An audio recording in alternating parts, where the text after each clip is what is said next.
Mi nombre es Marco Ramírez, les doy la bienvenida a la Casa de Literatura Peruana. Antes que nada quería pedir, no somos muchos, quizás podemos pasar a los asientos de la primera y la segunda fila, los que estamos atrás, para poder conversar más animadamente. Como les decía, mi nombre es Marco Ramírez, yo organizo junto con Cristel Best, que es también una de las curadoras de la exposición que ven aquí, el ciclo de charlas Voces Tejidas, que pretende generar diálogo entre los visitantes de la Casa de Literatura, que es un público en sí muy diverso, acerca de la diversidad cultural y lingüística en el Perú. En el día de hoy tenemos con nosotros a Liseta Tamaín, del pueblo Guajú, el señor Enrique Casanto, que también estaba agendado para participar en la charla de hoy, no va a poder venir, así que pide disculpas. Lo sentimos, no ha podido venir. El tema de hoy era narrativas y territorios indígenas. Voy a explicar un poquito primero en dónde se enmarca este tema, ¿no? El ciclo de charlas Voces Tejidas pretende asimismo como generar un debate, un diálogo acerca de la diversidad cultural y lingüística, emparentar a la literatura, lo que conocemos como literatura, con otras formas de narración, de simbolización y de creación.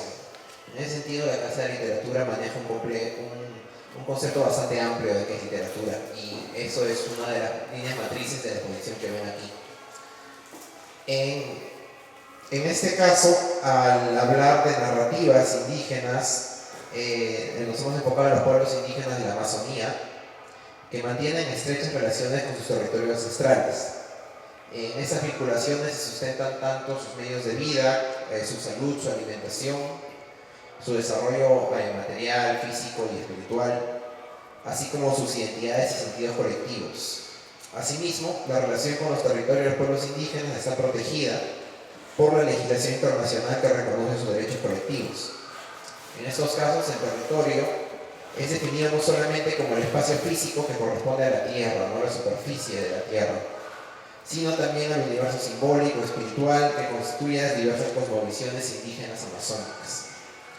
Las características del territorio muchas veces se manifiestan en forma de narrativas, de mitos que nos develan un poco más del conocimiento, de la memoria, las luchas y las reivindicaciones de los pueblos amazónicos. Les decía que tenemos con nosotros a Liseta Tamaín. Liseta Tamaín Huaray nació en la comunidad Guajú de Chipe, en el distrito de Imasa, de la provincia de Bagua, Amazonas. Es directora de la página web y grupo en redes sociales llamado Cultura Guajú, desde donde informa acerca del patrimonio cultural y los derechos lingüísticos del pueblo Guajú. Asimismo, también es una plataforma de promoción de encuentros de los Guajú y Guampís que viven en Lima, ¿no? Y recientemente tuvo un papel bastante destacado en la información, en la difusión de información acerca de los derrames de petróleo que creo que todos vimos en las noticias desde aquí, desde Lima, ¿no? Y otros lo vivieron en carne propia en el río Chiriaco, ¿no? En la región de Amazonas. Le voy a dar la palabra, ya que tenemos un poco más de tiempo como para conversar con Liseta, le voy a dar la palabra primero antes de entrar a los temas ya que teníamos, para que se presente un poco y nos cuente un poco sobre su trabajo y sobre su perfil como activista, ¿no? Como integrante del pueblo Guajú. Sí, Liseta. Sí, Marco, gracias. Bueno, sa kapamimik po kasyari, wisangay ina pukuti, ina chichama, pachisa umat sa santay. Es un placer saludarlos. Me da gusto, gracias Marco por la invitación. Bueno, pues pertenezco a la cultura Guajú. ¿Conocen? ¿Dónde están? ¿Quiénes conocen la Amazonas, Condorcanqui, Loreto, en Cajamarca? Tenemos comunidades también en San Martín y Cayani. ¿Todos tienen noción de mi cultura? Bueno, somos la segunda población más de originarios después de los Echánicas. Entonces somos más de 60.000 aproximadamente. Ahora la población lo vamos a saber en este censo que se viene en octubre, ¿no? Tenemos una plataforma en en redes sociales, en Facebook, que se llama Cultura Wajún. Los invito a visitar la página. Tenemos un blog también en Blogspot, culturawajún.blogspot.com, donde pueden conocer más sobre nuestras perspectivas de vida, nuestra lengua, nuestra cultura en general, ¿no? Y somos un colectivo de Iña Abajún, de profesionales y estudiantes, y trabajamos para que se pueda revitalizar nuestra lengua y nuestra cultura, además de derechos lingüísticos, territoriales también, ¿no? Voy a hablarles un poco más. Si tienen preguntas, me dicen, estoy dispuesta a contestar todo lo que está en mi alcance. Gracias, Lisette. En este ciclo de Voces Tejidas, es el segundo ciclo en realidad que tenemos, ¿no? El primero se dedicó a las diferentes disciplinas artísticas que existen, asimismo en la cultura occidental, como en los pueblos indígenas andinos y amazónicos, ¿no? Como la textilería, el arte plástico, la pintura, la literatura tanto oral como escrita.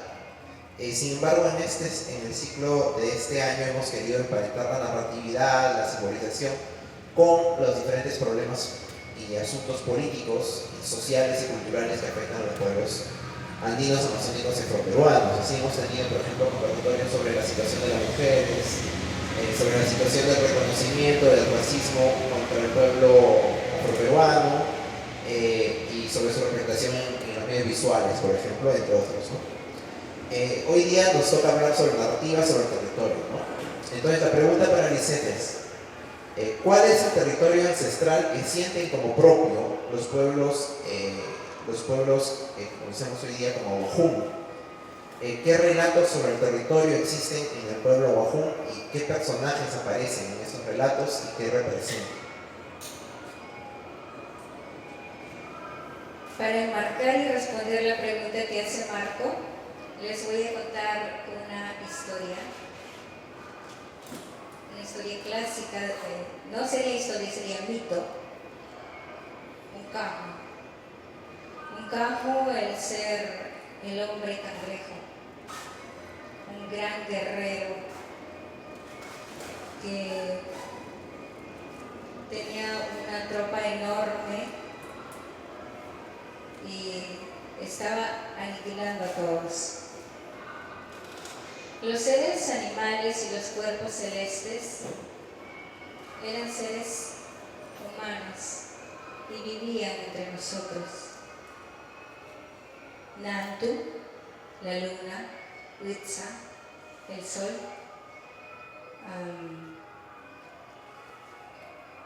Paki, Auju, Ayemama, Tikishak, insectos, todos eran seres humanos y vivían con nosotros aquí en la tierra. Entonces, sucede que un Kanhu, el gran guerrero, el hombre cangrejo, vivía en una laguna enorme y tenía como ejércitos a los Tikishak, a los Katsep, que son los hombres hormiga, y Namak Aido, que son los hombres pez. Y él era el líder guerrero que guiaba todo. Entonces, muchas personas jíbaros, en este caso todos los grandes guerreros, los paquis, las achavacas, eran seres humanos, se enfrentaron al ejército de un campo, pero este era tan fuerte que exterminó casi a todos los Waimaku, los valientes guerreros, los Kakajam o Kakaram. Entonces llegó hasta el punto donde solamente quedaron los Kakacho, que en nuestra cultura son las personas débiles, ¿no? Mujeres, niños, los hombres de la tercera edad, o las personas que no habían alcanzado a ser Baimaku. El ser Baimaku se consigue a través, tomando plantas alucinógenas como el datum, que es la ayahuasca, ¿no? Todo es todo un proceso. Entonces, los pequeños que habían quedado crecieron y dijeron, ¿qué vamos a hacer? Y salió Shik. Shik es una ave pequeña que camina, tiene como barbitas. Convocó a todas las personas que quedaban, a las personas aves, como el tucán,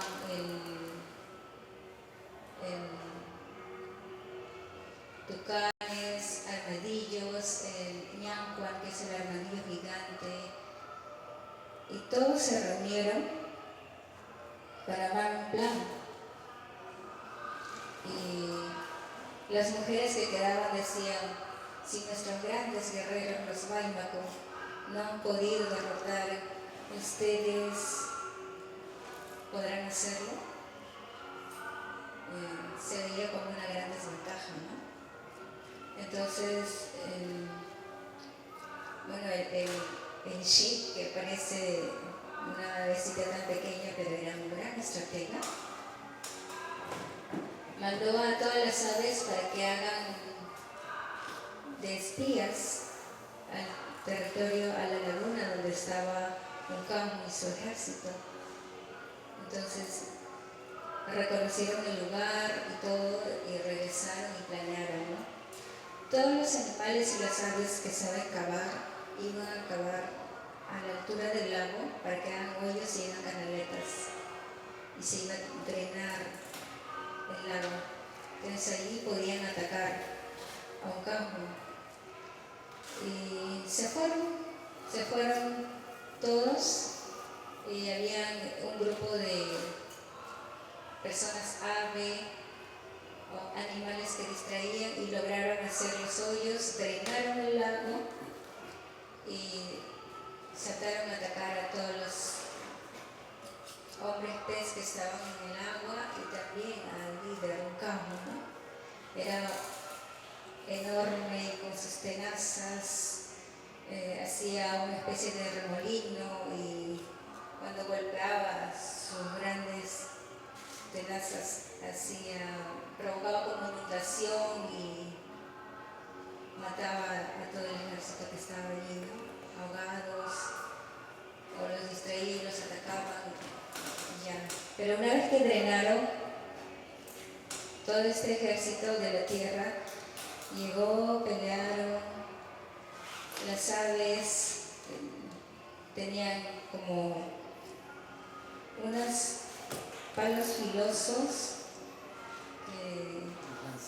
como lanzas, y atacaron pues a Uncamu y terminaron derrotándolo, ¿no? Y bueno, en esta historia podemos ver cómo, en este mito, podemos ver cómo retrata la búsqueda de libertad y de protección por nuestro territorio de parte de nosotros los jíbaros. Y somos personas que siempre hemos defendido nuestra libertad, igual que otras culturas.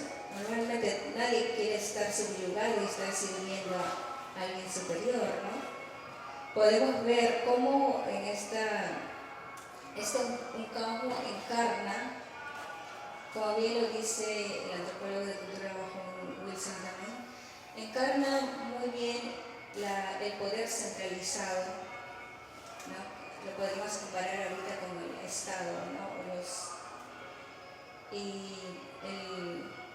el poder vertical, un superior y otras personas subordinadas que obedecen lo que dice este poder, ¿no? Que está arriba.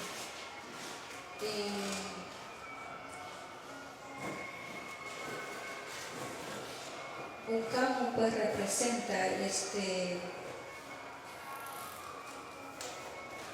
el centralismo, ¿no? Actualmente podríamos decir el Estado mismo, como tiene todo el poder y los pueblos originarios, no siempre llega el Estado donde están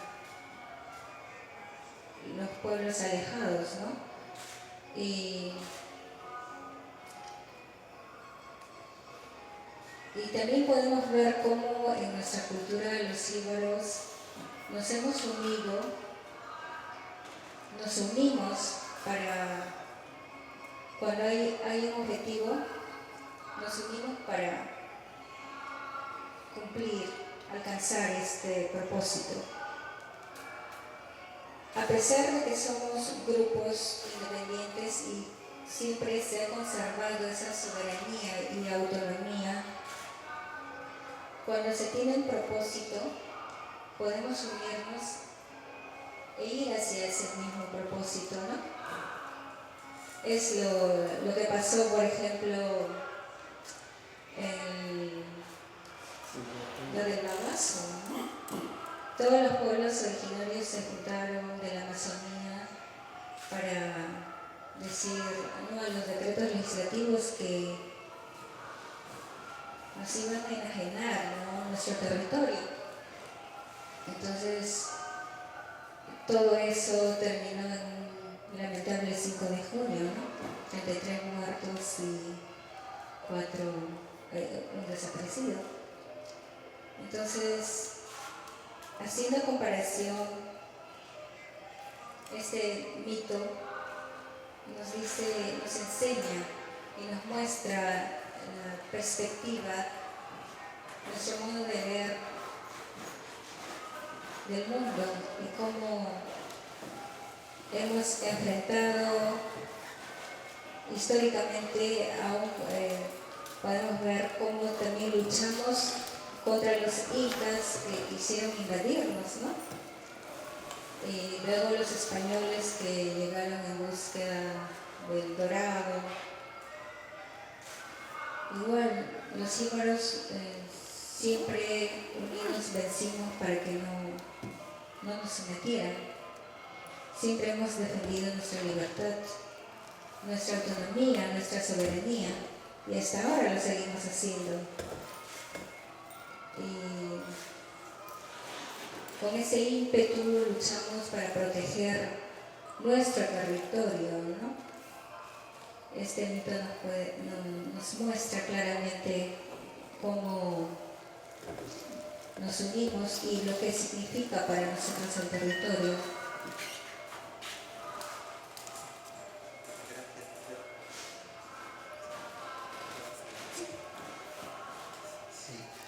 Gracias, Lisette. Creo que es un mito bastante que tiene una interpretación que es muy importante en los tiempos actuales, ¿no? Y que siempre su interpretación se ha repetido a lo largo de la historia de los pueblos jíbaros como una lucha de libertad, ¿no? De libertad colectiva, además, ¿no? De existencia, de permanecer en el mundo y en el lugar, ¿no?, en el territorio. Entonces, pero ya que es partido de una interpretación que es un hecho reciente, ¿no? El tema de Bagua, dentro de la historia milenaria, el pueblo Ojún es un hecho reciente, a pesar de que ya son 8 años. Te quería preguntar entonces, ¿de qué manera los relatos, el relato que nos has compartido, puede asociarse con actuales daños al territorio, ¿no? ¿Cuáles son esas amenazas que existen? ¿Cuáles son los cangrejos que existen hoy día, ¿no? ¿Y crees que ese relato se ha modificado a partir de cambios sociales? Sabemos que los relatos, los mitos, los cuentos no son siempre los mismos, ¿no? O sea, mantienen algunas características básicas, sin embargo, la misma transmisión oral puede hacer que se modifiquen levemente, pero también para adaptarlo, para explicar los tiempos y los cambios, ¿no?, que existen en las sociedades. ¿Crees que este y otros relatos, otros simbolismos que existen en el pueblo han ido cambiando, se han actualizado, o es más bien algo que una historia que se repite constantemente?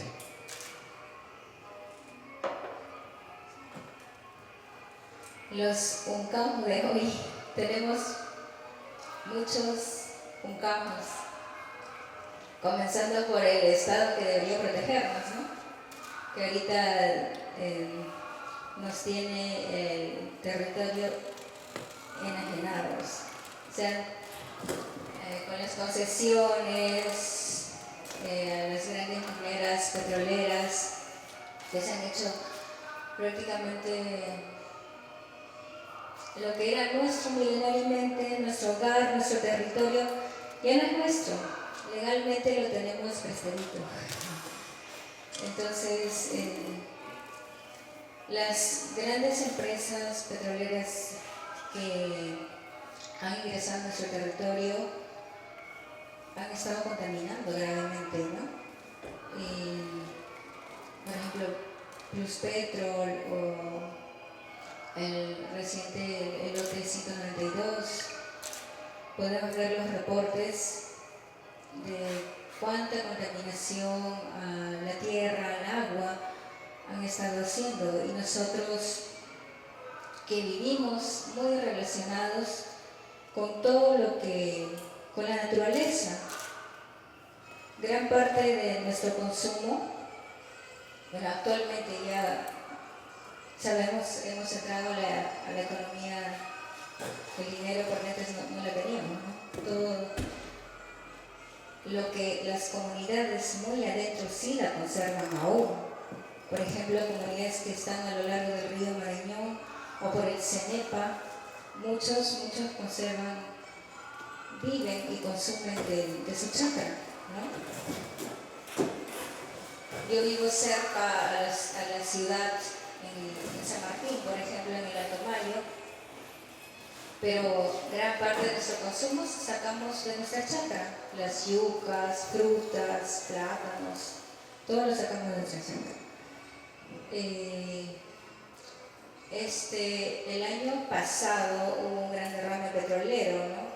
Que afectó el río Chiriaco y grandes comunidades a lo largo del río Marañón. Entonces, ¿qué pasó? Muchas comunidades ribereñas tienen su producción de yuca, plátano, maní, choclos en las islas que están en el Marañón o a orillas del río Marañón. Entonces, con la contaminación, como pasó, subió el río y todo quedó cubierto de petróleo, se perdió todo. Entonces hubo bastante hambre, muchas familias afectadas económicamente y la seguridad alimentaria se vio pésima. Y el Estado solamente hizo una entrega, por ejemplo, de alimentos que consistía en arroz, aceite, como si las familias consumieran mucho aceite, ¿no? Frijoles, las cosas que no cubren en absoluto la canasta básica. Entonces, ese tipo de acciones han estado vulnerando a nuestra gente, a nuestro territorio. Y estos derrames petroleros no es que se limpie con la remediación que hacen 3-5 meses. Se queda allí por años y la salud de los niños, las niñas, las familias se han visto muy afectadas y el Estado ni la empresa petrolera que ha provocado estos daños se ha hecho cargo. Muchas niñas, por ejemplo, recogieron el crudo sin protección, madres embarazadas, hombres adultos. Sin embargo, nunca se les hizo un examen ni se les reconoció nada, ¿no? Esas acciones de las empresas, o ahorita, por ejemplo, el caso de Afrodita, que está explorando en cabecera de Cuenca, en la cordillera de Cóndor, y se está contaminando las quebradas, los ríos, los peces mueren, y no solo en nuestro territorio, sino también en otros territorios de pueblos originarios, ¿no? Los Achuar, los Cucama. Ahora se viene la hidrovía también, ¿no? Que hace poco aprobaron, y va a afectar a muchos pueblos ribereños porque van a dragar, van a hacer muchas cosas que van a afectar a las comunidades y no siempre el Estado o las grandes empresas ven desde esa perspectiva, no solamente ven ingreso económico y no ven el aspecto cultural, la vivencia diaria de los pueblos y cómo todas esas acciones nos afectan en el día a día, ¿no? A veces no es tan fácil ver y vivirlo. Una cosa es cuando ves en las noticias y ves, se produjo una rotura de tubería o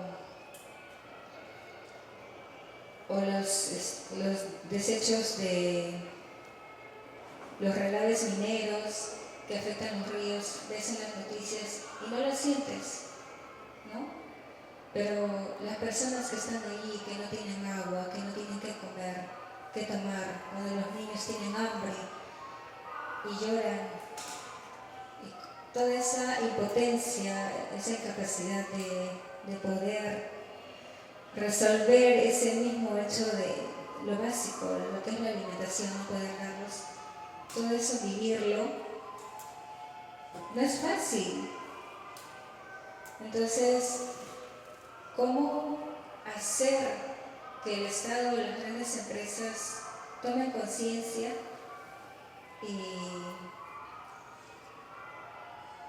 consideren, o no por derecho, lo que nos corresponde, ¿no? Que se respete todo, nuestra soberanía, nuestra autonomía y que nosotros decidamos realmente cómo queremos ir hacia el Tajimat, que es la vida plena, ¿no? La vida en armonía, no solo con la sociedad, sino con el medio donde estás, con la naturaleza. Porque como dice un Kamo en el mito, todos nosotros, todos los seres, tenemos humanidad. Eso incluye a los animales, a las plantas y a nosotros como seres. Todos tenemos humanidad. Entonces, desde esa perspectiva, o sea, nosotros, es complicado al parecer que entiendan esa perspectiva en el mundo occidental, ¿no? Porque el árbol es árbol, lo puedes tumbar y no pasa nada, ¿no? Te puede dar dinero si lo vendes y bueno, los peces igual, todo te puede dar dinero si lo pones en el mercado. Sin embargo, bien claro lo dice en el mito, todos los seres tenemos esa humanidad, ¿no? Entonces, ese respeto es lo que buscamos, que haya respeto donde vivimos y que el Estado o las personas externas en general que lleguen a nuestro territorio respeten esa independencia, esa autonomía, la diversidad que hay en lo nuestro, en nuestra vida, en nuestra cultura. Entonces, estos espacios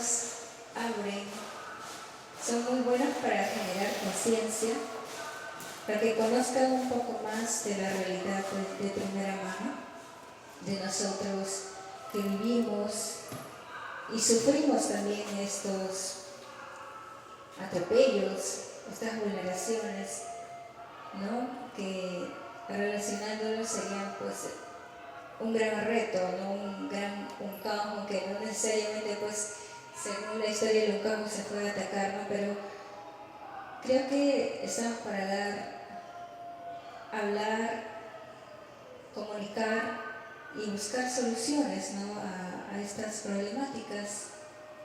Y bueno, siempre nos preguntamos cómo podemos hacer que se relacione con respeto desde esa perspectiva horizontal y no como pasa en el mito, ¿no?, un Kamahu que tiene todo el poder y quiere someter a todos, ¿no? Gracias, Lisette. Bueno, desarrollando un poco más a partir del mito de Lucas, hemos encontrado algunas características que quizás para nosotros aquí en la ciudad es difícil de comprender y necesitamos abrir nuestra mentalidad, cambiar nuestra mentalidad. Por ejemplo, una sociedad horizontal donde el poder no puede concentrarse. Aquí en la ciudad tenemos poderosos por todos lados, ¿no? Tenemos alcaldes que concentran poderes a nivel distrital, provincial, tenemos gobernantes que concentran el poder, tenemos espacios de poder incluso, ¿no? Uno de ellos está acá al costado de la Plaza de Armas. Y asimismo también tenemos una muy marcada diferencia entre lo que nosotros llamamos cultura y lo que llamamos naturaleza. Es decir, la ciudad se ha impuesto y ha eliminado los espacios naturales, ¿no? Lo hemos construido culturalmente, o al menos eso es lo que nosotros creemos. Sin embargo, no vemos las relaciones con nuestro entorno de la misma manera como lo ven los pueblos amazónicos. Entonces quisiera que nos expliques un poco más acerca de ese tema que has mencionado. Por ejemplo, cuando decías que en el mito de Nuncahu, los animales que existían en ese momento eran humanos, eran seres humanos, ¿no? Que tenían pues sociabilidad, tenían organización, tenían todas las características que hoy día creemos que solo tenemos los seres humanos. Entonces, quizás nos puedes explicar cómo se vive hoy en día esa relación del indígena o de los pueblos indígenas con los territorios, con las personas no humanas, llamémosle así, ¿no? Con las personas, llamémosle personas aves, personas animales, personas peces, personas río, personas bosque, personas cielo, ¿no? Personas espíritus, personas visiones, personas plantas, etc., ¿no? ¿Cómo se viven hoy en día esas relaciones? ¿Mediante qué medios de comunicación, ya que tú te dedicas a la comunicación también, mediante qué medios de comunicación se establecen esas relaciones? Bueno, hasta ahora, yo que he nacido en esta era moderna, culturalmente nos enseñan esto, nos han ido pasando. Por ejemplo, yo creo en el poder de la ayahuasca y creo en el poder de las plantas que tienen ese poder de darte vitalidad física, emocional y ayudarte a alcanzar ese vigor, la fortaleza espiritual, ¿no? No necesariamente antes tomaba la ayahuasca para hacer Waimaku, ¿no? Por ejemplo, si veías un jaguar, eras Waimaku para la guerra, eres un guerrero. Y si veías una rata, un buen cultivador o bueno en la cocina, ¿no? En preparar alimentos, una cosa así. Ahora, en la actualidad, ser Waimaku, ya que nos hemos incorporado al mundo occidental y ya somos parte de este mundo, entonces también buscamos realizarnos a través de la educación, sin dejar de ser nosotros mismos. Yo soy tan originaria como Suri, como Patarashka, todo lo que se come y se hace hablar también. Hablo mi lengua perfectamente y puedo hablar el castellano también y puedo utilizar los smartphones, las tecnologías y no estoy dejando de ser Iña Wajún. simplemente he incorporado a mí esta nueva cultura, por así decirlo, ¿no? Los nuevos conocimientos, y eso me enriquece. Y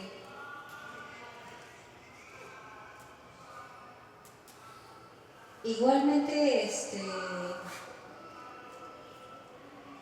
sigo creyendo, creo que la ayahuasca o las plantitas como los ajún, jengibre, los piripiri, tienen esa fortaleza y tienen propiedades, se podría llamar, para curarte de cierta enfermedad, ¿no? Entonces, nosotros decimos que tienen ese espíritu para curar tal o cual enfermedad. O también para las madres embarazadas que van a dar a luz, para que el bebé nazca pronto también. Esas plantas tienen esas propiedades que para nosotros tienen ese ser, como una especie de humanidad, ¿no? Entonces, se les mira con ese respeto a cada planta o pez, el bosque mismo, tienen un espíritu. Entonces, Bikut, el sabio Inia, decía, ¿no? Cuando vayas al bosque, no andes golpeando a las plantas con machete, no hagas eso. Si haces eso, puedes morir pronto, ¿no? Ese tipo de enseñanzas nos hacían. Y bueno, pues se puede relacionar que no puedes ir talando árboles, una cosa así, ¿no? Todas esas enseñanzas nos dicen cómo tenemos que relacionarnos con nuestro entorno. Tienen vida, tienen humanidad. Si en sueño, cuando tomas la ayahuasca o el toé, y te dice qué es lo que tienes que hacer, inclusive hasta te pueden enseñar esas canciones mágicas, ¿no? Y uno lo cree y sucede, ¿no? Aún mantenemos esa espiritualidad y esa relación con el medio que nos rodea. Eso mismo hace que nosotros respetemos a las plantas, a los animales, porque tenemos esa concepción.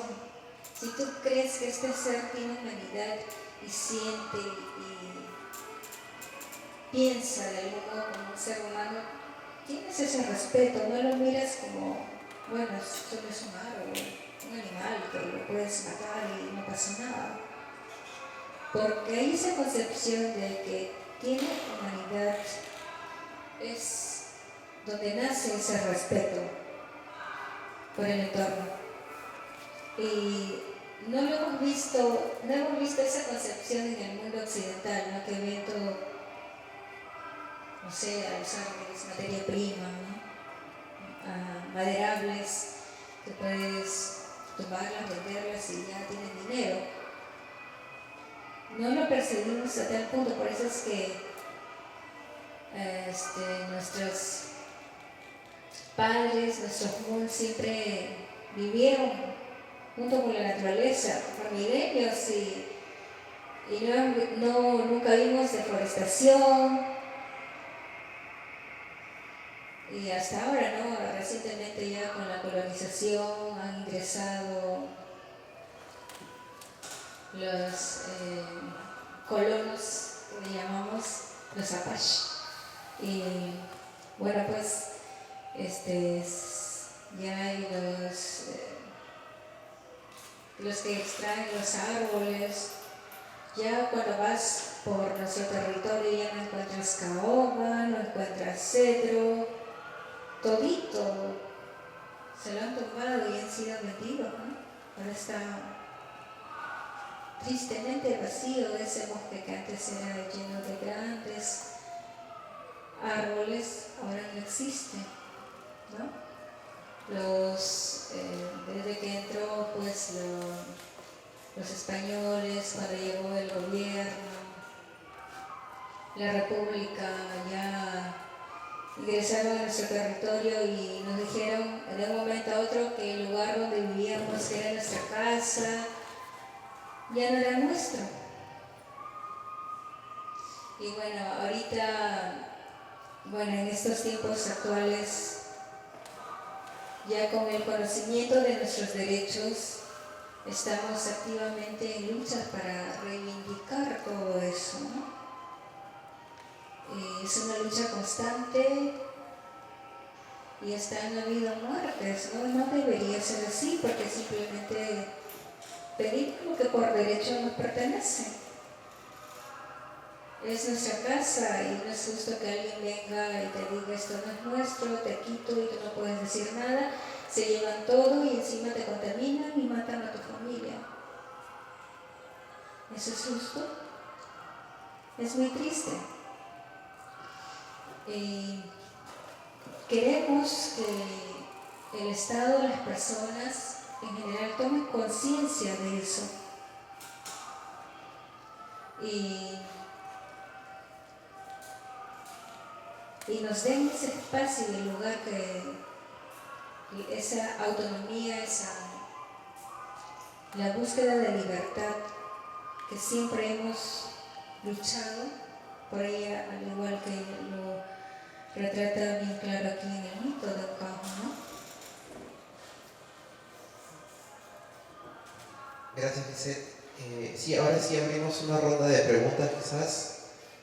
Si alguien tiene alguna consulta para Lisette o quiere dar una opinión o proponer otro tema para seguir conversando, puede participar. Sí, señor.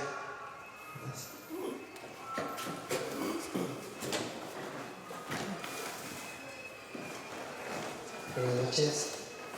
El mito que ha relatado Yanua, Lisette, es muy ilustrativo, es muy potente y creo que refleja una diferencia radical entre la cosmovisión de los pueblos indígenas de la Amazonía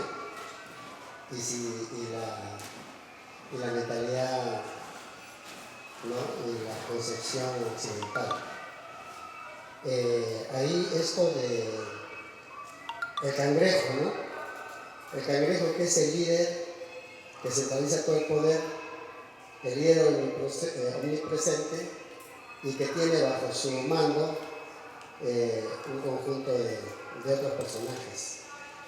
En el caso me parece, ¿no?, que en el caso del contexto de la Amazonía, también hay organizaciones que han tenido que centralizarse, han tenido que formar líderes o tener líderes. Sin embargo, pareciera que esos líderes funcionan, entre comillas, como el liderazgo occidental, pero no necesariamente. Porque, ¿qué pasa si una organización indígena amazónica tiene su líder? Compran al líder y desapareció todo. El líder se compromete en entregar las tierras, desapareció todo. Pero creo que este mito es muy interesante. ¿Por qué? Porque muchas veces, por más que sea el coordinador, el representante de un conjunto de comunidades, tiene que someter a las comunidades, ¿no?, la decisión. No es que lo dijo él, lo dijo el jefe de todos. No. Y ahí está, eso me parece que es muy, muy interesante, ¿no? Y también nosotros a veces, desde fuera, malinterpretamos. Por ejemplo, coordinamos con el jefe de una organización regional. Y listo, pues, ¿no? Bajo esa coordinación, queremos ingresar a los territorios, no, ya coordinamos con él. Mentira. Ahí malinterpretamos. ¿Por qué? Porque estamos mirando a ese liderazgo desde nuestra perspectiva occidental, como si fuera el cangrejo, ¿no? Pero es un representante, pero tiene que someterse a nosotros. No creo que ese punto quería conversar, y también me gustaría en otro momento de punto que ya no pueda decir cuál es la cultura wajún, como parte también de las culturas, digamos, los pueblos originarios. ¿Cuál es la posición que tiene actualmente? Porque me parece que no se conocía mucho antes, ¿no? Y ahora está sonando, por decir.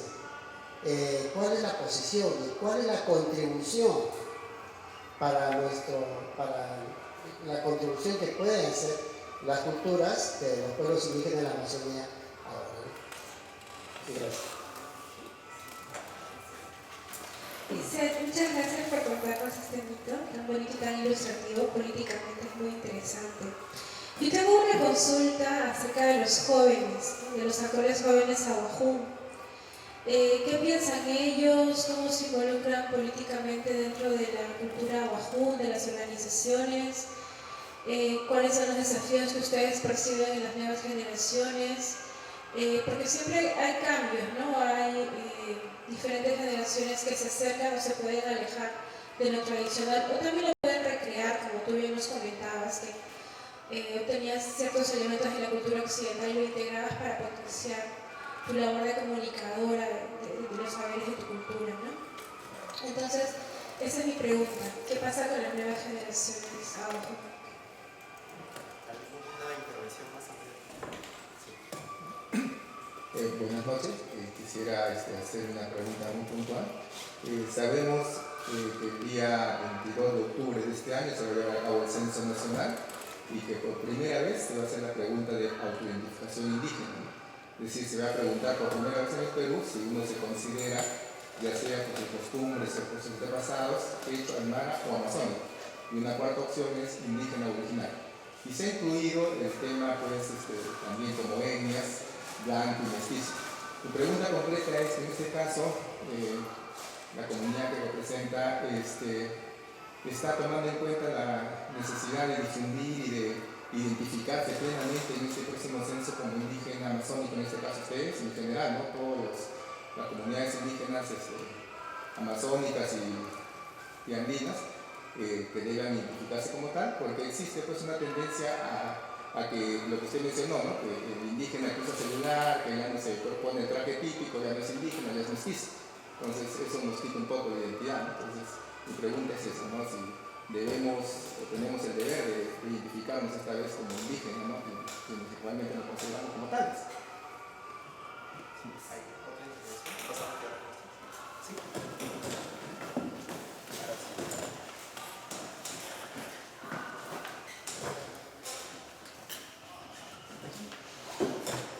A ver, con relación al comentario de la pregunta de mi compañero,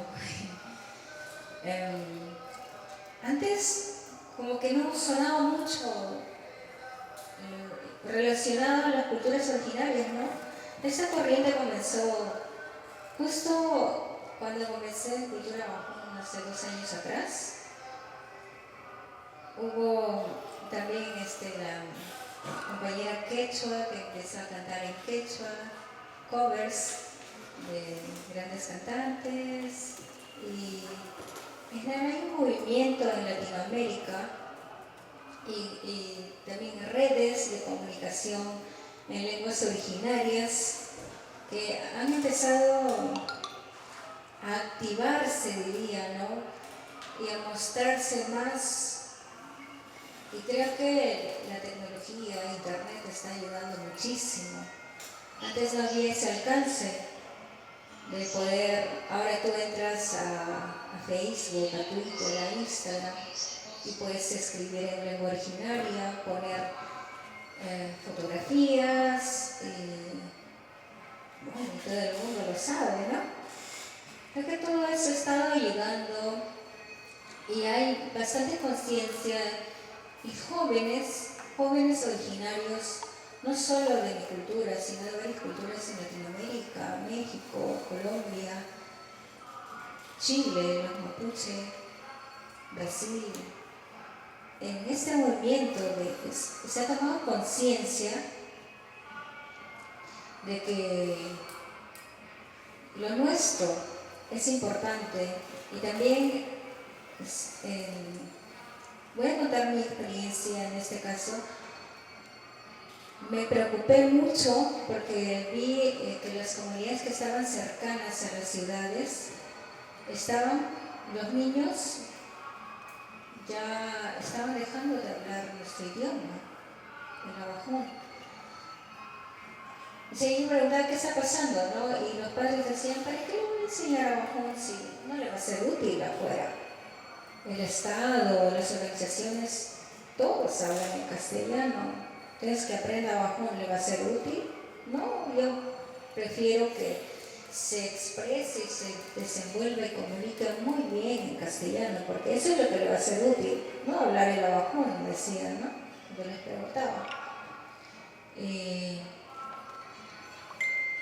bueno, pues gran parte de la educación, muchos chicos ya para la secundaria salen fuera de su comunidad para estudiar, buscando una mejor calidad educativa. Están en las ciudades y ahí han sido producto de discriminación y han tratado de ocultar su identidad como modo de protegerse, ¿no? Entonces, para no ser aplastados por esta sociedad discriminadora, entonces han tenido que negarse de algún modo a sí mismos, y eso es muy triste, ¿no? Y en ese contexto, y ahora que también tenemos la tecnología a la mano, el celular, y no necesitas pagar a alguien para que publique algo, tú mismo que conoces tu lengua puedes publicar, no necesitas pagar. Agarras el celular y basta que escribas en lengua originaria y estás mostrando tu lengua, la estás revitalizando y todo el mundo la ve. Así de sencillo es. Entonces, creo que es por eso que ahora se puede ver todo este movimiento de culturas originarias vivas, ¿no?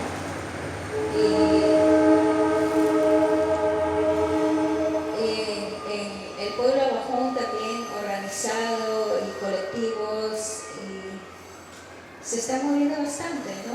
Como lo hacemos en nuestro colectivo, claramente. La mayoría son jóvenes, son los jóvenes los que tienen acceso a la tecnología. En la comunidad, los abuelos, los mulos, las madres que están, aparte que no hay señal, cobertura telefónica ni de internet, es un poco complicado. Entonces lo que más movemos son los jóvenes que estamos fuera y tenemos acceso a la tecnología. Y se ha generado esa conciencia, ¿no? Y ese orgullo por lo nuestro. Es decir,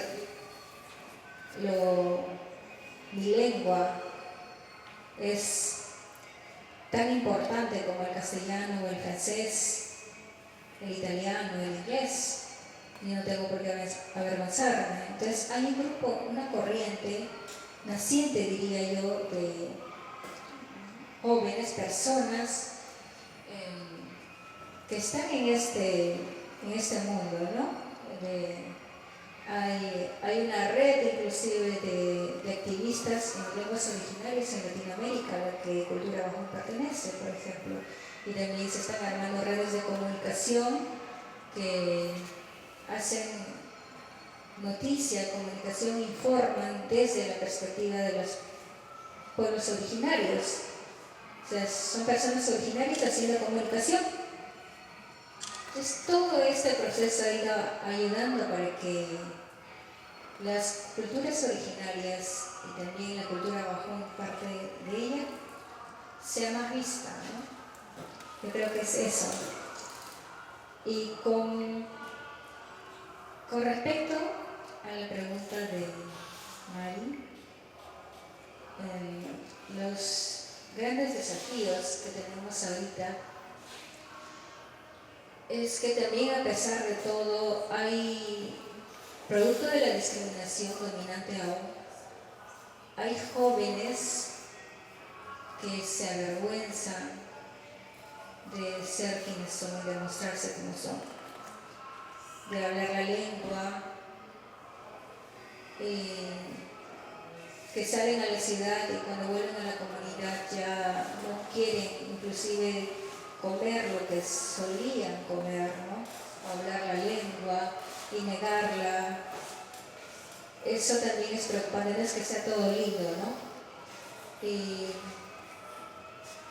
justamente las personas que hemos tomado conciencia y sentimos orgullo, mostramos donde vayamos para que estos chicos, chicas que se sienten de algún modo contenidas y no están siendo ellos mismos, sean libres de ser quienes son, ¿no? Entonces, una de las razones por la que en mis redes sociales, en todas las plataformas, yo escribo siempre en mi idioma, casi todas las publicaciones que hago llevan mi idioma en castellano, es esa, ¿no? Y he visto,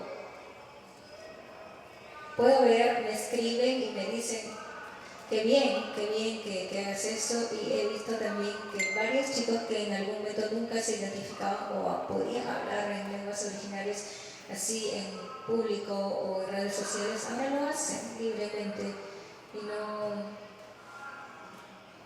Ese tipo de conciencia queremos ir generando, ¿no? Desde nuestro colectivo y desde otras organizaciones originarias que están trabajando en ello, ¿no? Y ya las grandes organizaciones como AIDESEP, que es la organización nacional, y ONAMIAP, ONGs que se han formado con grupos de personas originarias, están trabajando para sacar a la luz y que se muestre libremente toda nuestra identidad, nuestra lengua, sin avergonzarnos, ¿no? Porque habría que, no sé, alguna vez por la discriminación, cuando pequeña sentí mucho temor de ser yo misma y expresar mi lengua porque sentía que era inferior. También sufrí eso cuando estaba en primer grado de primaria. Entré a estudiar a un colegio de mestizos, ¿no? Pero esa fue una dura lucha y se fue superando, ¿no? Y entendemos que otras personas también están en esa situación y buscamos que se puedan romper esas barreras, ¿no? Y con relación al censo que se viene próximamente, se están haciendo campañas para expresar con orgullo nuestra identidad, nuestra lengua.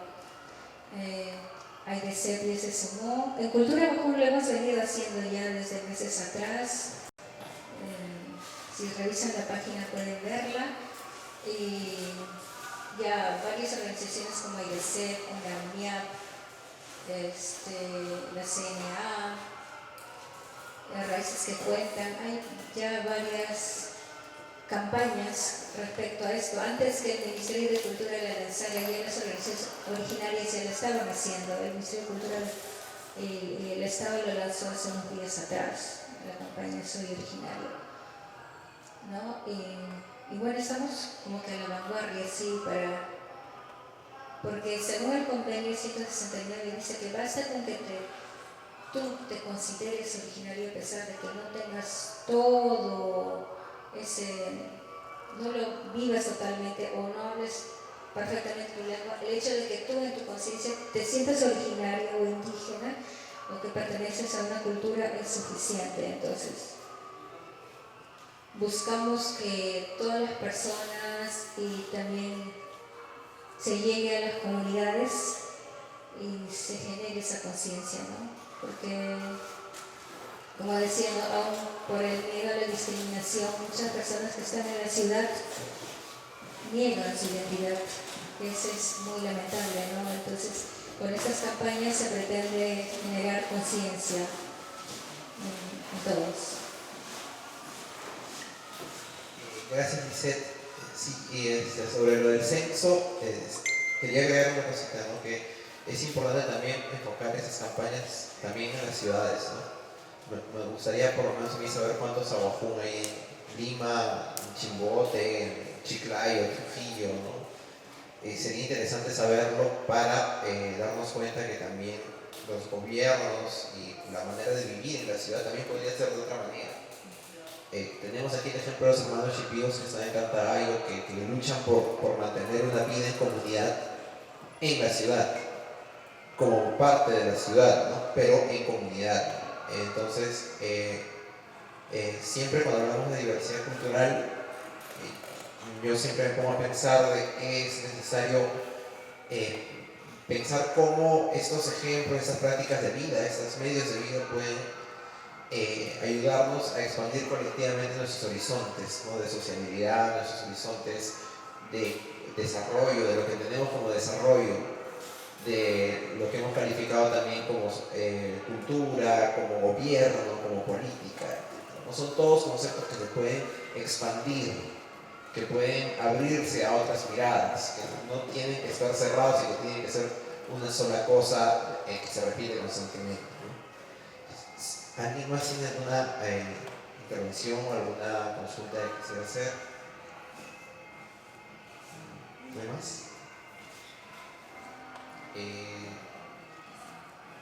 Sí, bueno, tenemos un poco de tiempo todavía.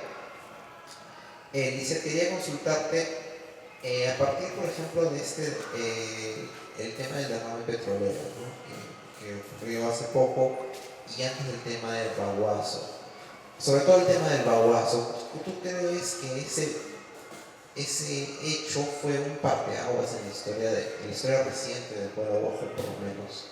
En cómo el pueblo Bojo mismo se reconoce o se identifica, ¿no? Sabemos que siempre se identifica como un pueblo el guerrero, el luchador por una libertad, ¿no? Que no ha sido conquistado. Entonces, ¿cómo se inserta en esa historia? En esa historia de autorreconocimiento del caso del Baguazo. Bueno, el Baguazo fue como un hito, porque anteriormente como que los pueblos originarios eran tan invisibilizados, ¿no? Que para la gente de la ciudad que no conocía la Amazonía,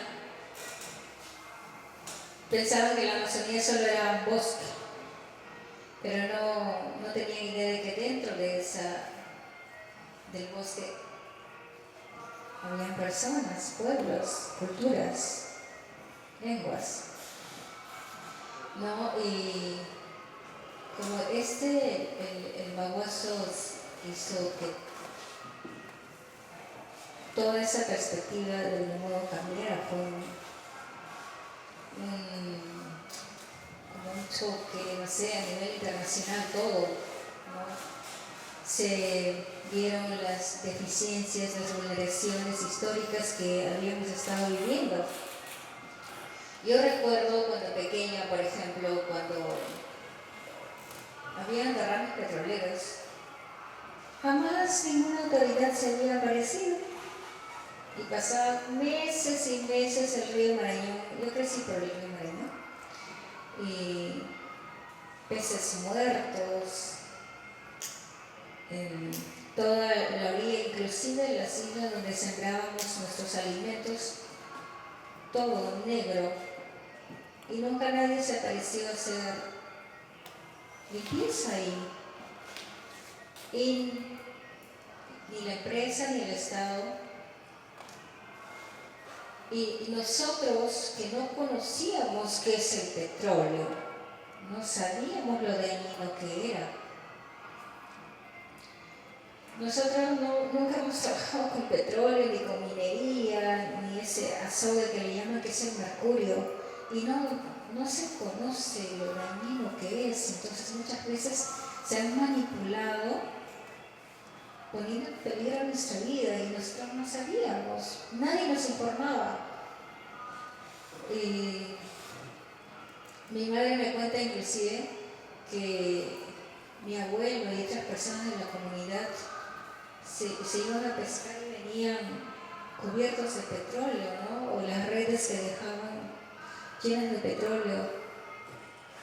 Y bueno, intentaban comer el pescado, pero ya un pescado contaminado es horrible, por dentro todo se vuelve negro, todo el sabor es horrible. Entonces ahí iban descubriendo, ¿no?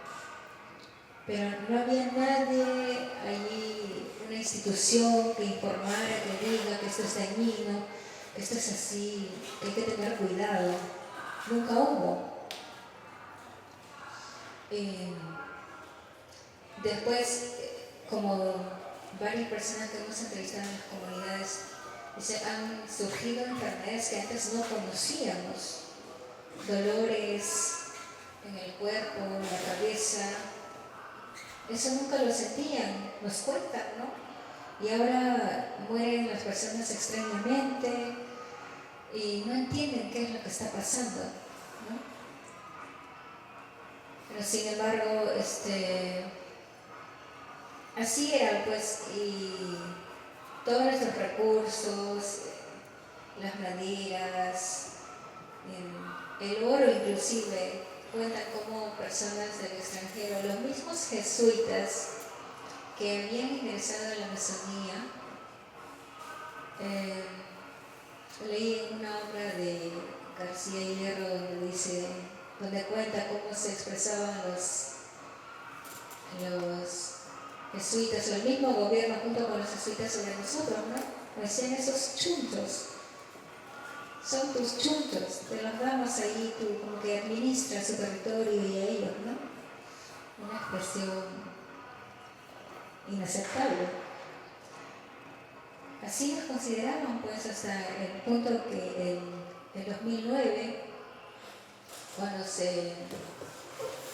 organizamos, nuestra gente se organiza y dice, no, basta, no es posible que quieran ingresar, emitieron esos decretos, ese paquete de más de 10 decretos legislativos que iban a entregar prácticamente nuestro territorio en concesión, ¿no? A las grandes empresas. Nos levantamos y se reclamó justamente lo que por derecho nos pertenece, mínimo que nos hagan una consulta, ¿no? Pero ni siquiera hubo de parte del Estado no estuvieron abiertos a dialogar con nosotros. ¿Y qué pasó? Nos fueron y nos atacaron con armas. Nuestros hermanos, ¿qué es lo que tenían? Solamente nuestra voz, y llevaban lanzas, que con lanzas solamente es como una parte representativa de nuestra indumentaria. No es que peleemos con lanzas. ¿Y cómo llegó el gobierno? Llegó con armas. Nos dispararon, no teníamos nada. Es triste cuando cuentan cómo pasó, ¿no? Los testimonios que han habido en el juicio. Pueden ver los detalles de todo el juicio colgado en la página del Poder Judicial si les interesa. Hay cada detalle entonces, o sea, fue triste, ¿no? Ese gran Estado poderoso como siempre ha buscado subyugarnos, dominarnos y despojarnos de lo que es nuestro, ¿no? Lo que por derecho nos pertenece. Entonces, nosotros siempre buscando nuestra libertad, nuestra autonomía, reclamamos, ¿no? Pedimos lo que debe ser, no pedimos nada fuera algo que el Estado nos diga que no corresponde. Y aún así nos atropellaron y sabemos cómo terminó, ¿no? El desenlace lamentable que hubo.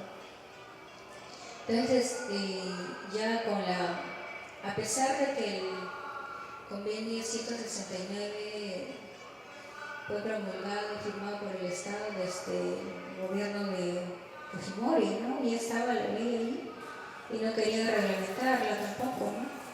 Pero después de eso ya reglamentaron el convenio 169 y como que nuestros derechos colectivos lo hemos ejercido y podemos hablar con mayor propiedad.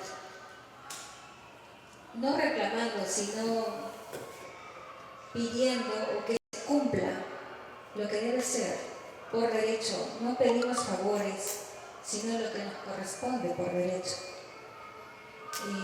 Y así vamos a seguir hablando.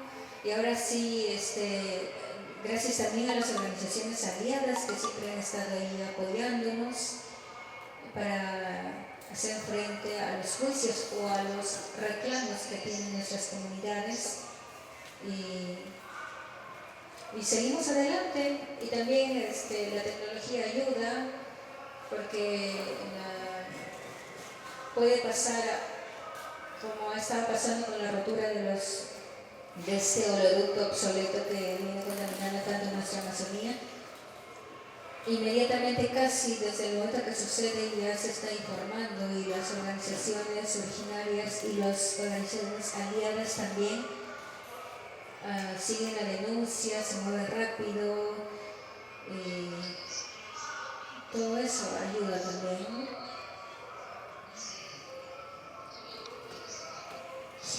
Si no hay más intervención, ¿hay alguna intervención más?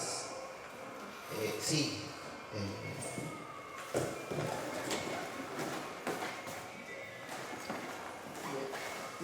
Solamente, en primer lugar, felicitar a la Comisión. Es muy importante conocer los derechos de nuestros hermanos indígenas.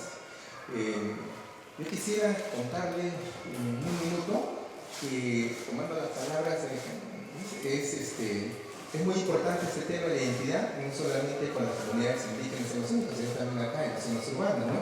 Como ya mencionó usted, acá en las comunidades de Cantagallo, y no solamente amazónicas, sino también andinas, ¿no? Existen muchas personas provenientes de las comunidades andinas que están en las zonas periféricas del Lima y de otras ciudades costeras. Entonces yo quisiera, si me permiten, ¿no?, hacer una invitación pública. Nosotros formamos parte de un colectivo, Prensa Tahuantinsuyo, Agencia Pachamama, Tahuantinsuyo Camachi, Apecoca, etc., que también estamos interesados en este tema de difusión de identidad, y hemos hecho 3 eventos sobre el tema de la autoidentificación originaria, en el Congreso, en la zona de San Marcos y acá en la Federación de Periodistas, que está a una cuadra.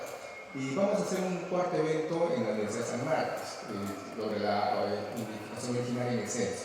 Incluimos temas, tanto el tema andino amazónico y sobre todo también las zonas urbanas. Entonces yo quisiera invitarle públicamente, le haremos ya por escrito la invitación, pero ya la adelanto, es para el día 25 de agosto en la Universidad de San Marcos, a partir de la 1 de la tarde hasta las 8 de la noche.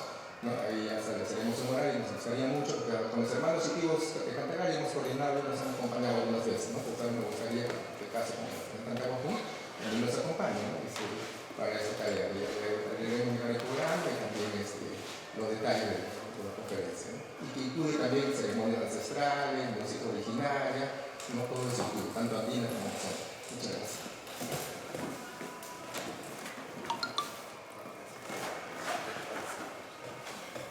Muchas gracias. Es importante estos trabajos de los colectivos y las organizaciones que vienen haciendo para fortalecer y autodeterminar nuestra identidad, ¿no? Y mostrarnos con orgullo quiénes somos, ¿no? Y decirle a las personas, al Estado, que estamos aquí y que tenemos tantos derechos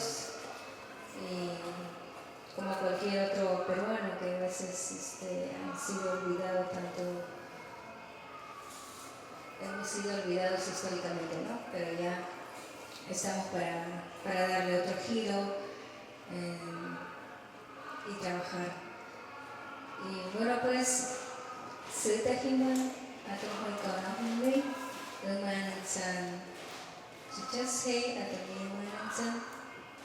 les agradezco y fue un placer hablar de mi cultura con ustedes, compartir.